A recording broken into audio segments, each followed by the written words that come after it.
Hello বন্ধুরা, আমি আপনাদের জন্য আরও একটি নিউজ নিয়ে চলে এসেছি। সেটি কি? সেটি হচ্ছে লক্ষ্মীর ভাণ্ডারের টাকা বেড়ে গেল। হ্যাঁ বন্ধুরা, তাই সত্যি বেড়ে গেল।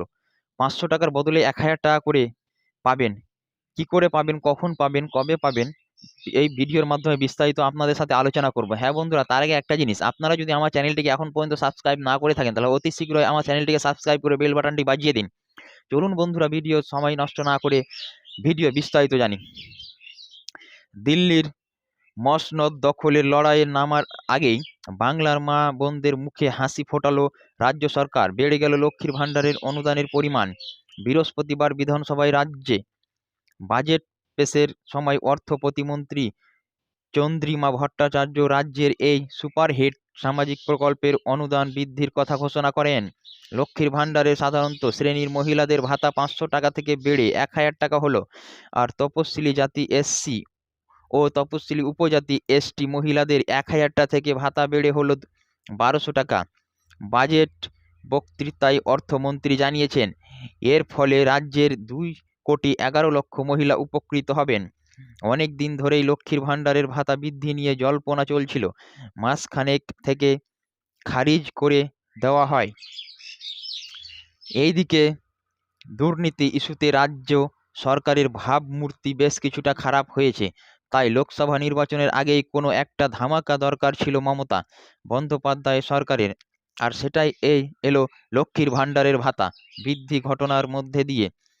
এর জন্য এবারে বাজেটে অতিরিক্ত ১,২০০ কোটি টাকা লক্ষ্মী ভাণ্ডারের খাতে বরাদ্দ করেছে অর্থমন্ত্রী। লক্ষ্মীর ভাণ্ডারের এই বর্ধিত ভাতা এপ্রিল মাস থেকে কার্যকারী হবে, যা মে মাস থেকে হাতে পাবেন বাংলার মহিলারা। উল্লেখ, ২৫ থেকে ৬০ বছর বয়সী বাংলার মহিলারা লক্ষ্মীর ভাণ্ডারের ভাতা পেয়ে থাকেন। ২০২১ সালে এই প্রকল্প চালু হয়েছিল। ক্রমশ এর উপভোক্তার সংখ্যা বেড়েছে। এবার লক্ষ্মীর ভাণ্ডারের অনুদানও দ্বিগুণ করে দিল্লি দিল এবার লক্ষ্মীর ভাণ্ডারের অনুদানও দ্বিগুণ করে দিল রাজ্য সরকার। এইদিকে লক্ষ্মীর ভাণ্ডারের সঙ্গে বার্ধক্য ভাতাকেও দুর্দান্তভাবে জুড়ে দিয়েছে মমতা সরকার। এখন থেকে বাংলার লক্ষ্মীর ভাণ্ডার প্রাপকদের বয়স ৬০ বছর হলে তাদের নাম স্বয়ংক্রিয় পদ্ধতিতে বার্ধক্য ভাতার তালিকাভুক্ত হয়ে যাবে। এর জন্য আলাদা করে আবেদন করতে হবে না। তবে বৃহস্পতিবারের বাজেটের পর লক্ষ্মীর ভাণ্ডারের ভাতা বৃদ্ধির বিষয়টি সবচেয়ে বেশি আলোচিত হচ্ছে। রাজনৈতিক বিশ্লেষকদের এই প্রসঙ্গে মন্তব্য, গ্রাম বাংলা বরাবরই মমতা বন্দ্যোপাধ্যায়ের শক্ত সমর্থন ভূমি।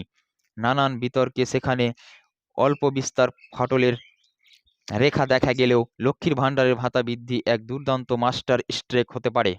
যাবতীয় বিতর্ক ক্ষত মুছে আবার গ্রামের মানুষের সমর্থন পেতে পারে বাংলার শাসক দল তৃণমূল। এইদিকে বাজেট ভাতা বৃদ্ধির খবর শুনে বিভিন্ন জায়গায় উচ্ছ্বাস প্রকাশ করতে দেখা গিয়েছেন লক্ষ্মীর ভাণ্ডারের অনুদান প্রাপকদের। হ্যালো বন্ধুরা, আমার ভিডিওটি যদি আপনারাকে ভালো লেগে থাকে তাহলে আপনারা অতি শীঘ্রই আমার চ্যানেলটিকে সাবস্ক্রাইব করে লাইক, কমেন্ট, শেয়ার করে বেল বাটনটি বাজিয়ে দিন এবং নতুন নতুন ভিডিও এবং নতুন নতুন খবর সবার আগে পাওয়ার জন্য থ্যাংক ইউ বন্ধুরা।